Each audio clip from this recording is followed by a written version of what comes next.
Hi, I just wanted to share a few things on a series I am working on about spreading the gospel and the good news of salvation.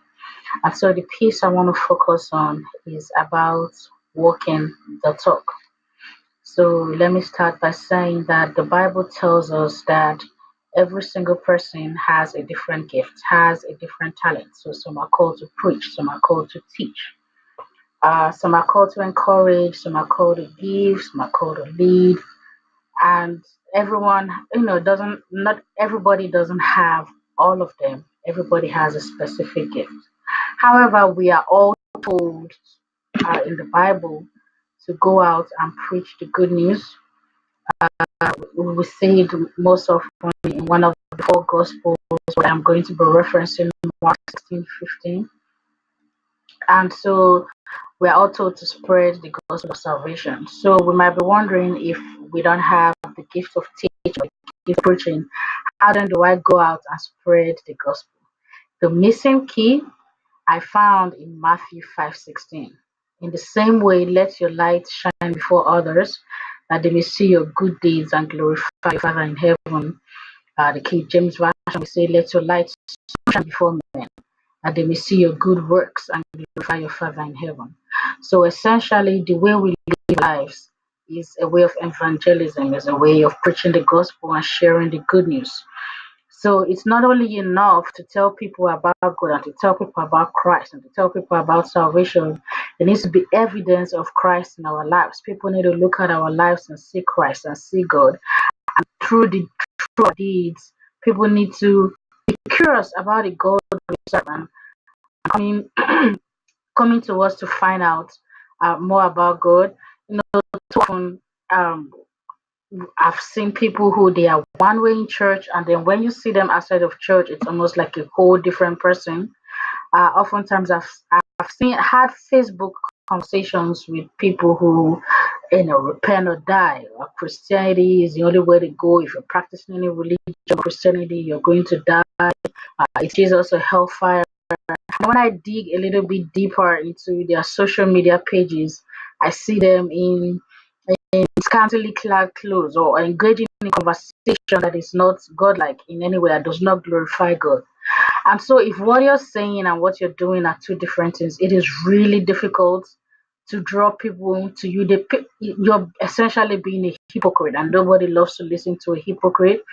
I'm going to use a personal example. I know someone who, when I before I started attending my current church, she was invited by someone who attended the church, and she refused to go. And even when I started attending and I invited her, she said, I've worked with people who attend this church, and if these are the kind of people this church is breeding, then I don't want to go.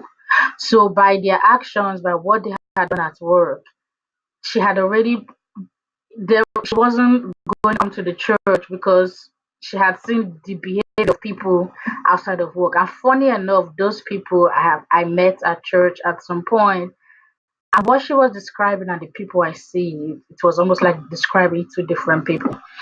And funny enough, the same church I started attending because the person who invited me, I saw her life. I saw the way she lived her life, and I was really curious about where she worshipped. And because where you worship is essentially the house where you grow your relationship with God. So I was so curious and I wanted to know more. And that was why I started going. So what I'm trying to say is the way we live our lives, uh, oftentimes more than the words we speak, let people know about God, give people a greater understanding of certain things we say, like when we say being at peace. Instead of just telling people, even when the storm of life comes away, be at peace. They observe our life to see if what we are saying is really being manifested in our lives, which is why I started by saying I'm very interested. I prefer the phrase walk the talk as opposed to walk the walk. I hear people say, make sure you walk the walk. But often, talk the talk, walk the walk. But oftentimes, the talk and the walk have nothing to do with each other. So you not only talk the talk, but make sure you walk the talk. If you're going to be talking to people about God, if you're going to say you're a Christian, you're a child of God, it is also important that you manifest Christ-like behavior wherever you are, whatever you're doing, in whatever small way. Not every one of us is born to be a great preacher, to be a great teacher of the Bible, but each and every one of us has access to God, has access to the Bible.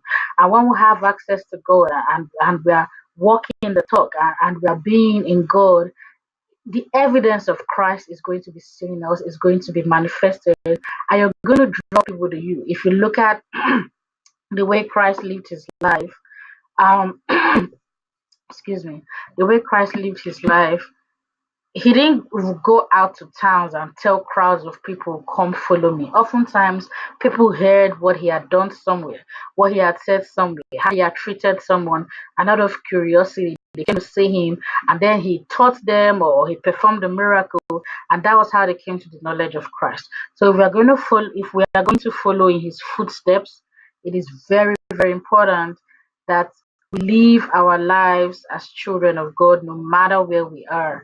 When people see you in church and when they see you out of church, those two images need to be the same. Christ was not one person in the synagogue and someone totally different out in the field. So that's just a little piece of the series I'm going to be working on about evangelism and preaching the gospel and spreading the good news. Eventually, at some point, we are going to take a look at how we spread the word. Those of us who are gifted in preaching and in teaching and in public speaking and talking to people, sometimes it's not just what we say, it's how we say it. So we're going to be exploring that. Look forward to my post on my website, and I hope you have been blessed. Remember blessed.